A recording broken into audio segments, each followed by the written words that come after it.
It's Emily again, and so today I'm going to be talking to you about my week 3 burn list, or I guess it's my week 2 burn list technically, but um, as I talked about in my previous video, for week 1 I wanted to enhance my PHP routing abilities, and I wanted to improve my knowledge of the Blade templating system, and I did that through creating a really simple application that just kind of had links that used all the different kinds of routing.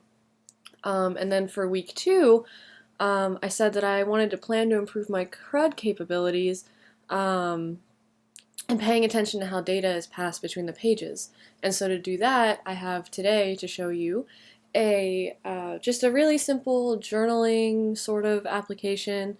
Really skeleton-y, nothing like over the top, but it really helped to drill in that practice, and there was some trial and error involved, so it really helped me kind of learn and hone in on that capability.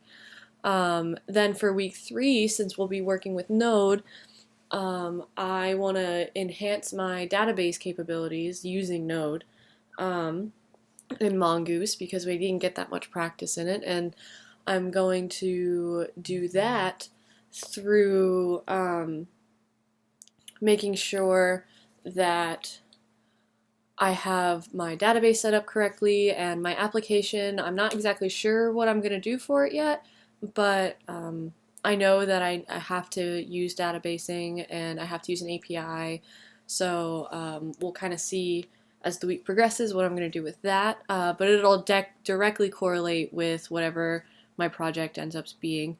And then by the end of week 4, I want to improve my API abilities. So like I said before, the project requirements require that there's an API.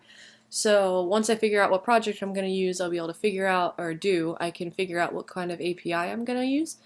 And I'm going to make sure that whatever I do for my week 4 is also in correlation with my project. So for the PHP CRUD, we had to obviously have an e-commerce site, so that directly helped me to understand how we're going to do the remove functionality for the shopping cart, and if we decide that we are going to add the edit functionality to where you can like edit quantities and stuff, then that'll also help, but that's something that's sort of an added bonus and it's not necessarily a set requirement.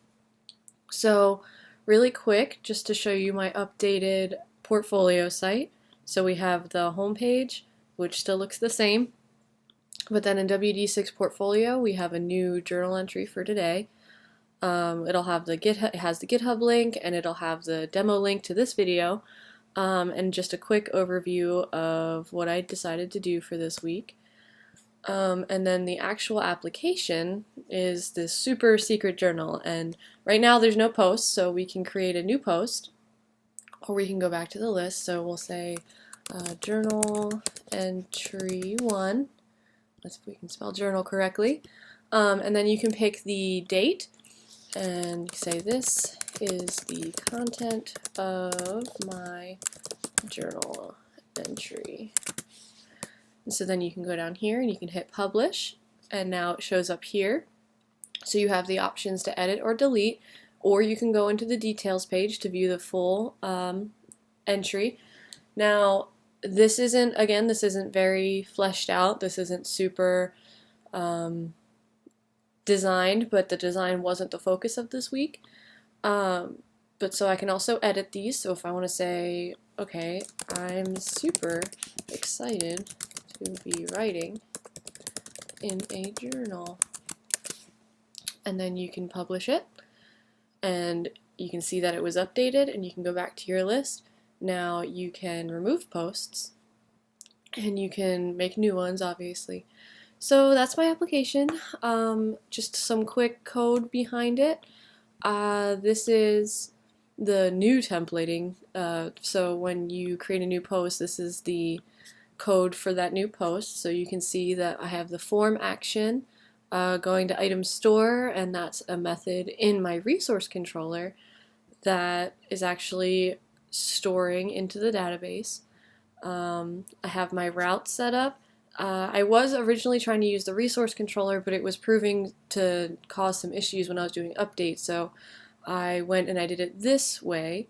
Eventually I can go back and try to figure out why my resource controller wasn't working, and I can do more research on it, but for the time being, I just had a route for each thing that needed to happen, which still works, obviously. So yeah, that's my simple CRUD application for this week. I hope you enjoyed watching, and I will see you next week when I make my Node application.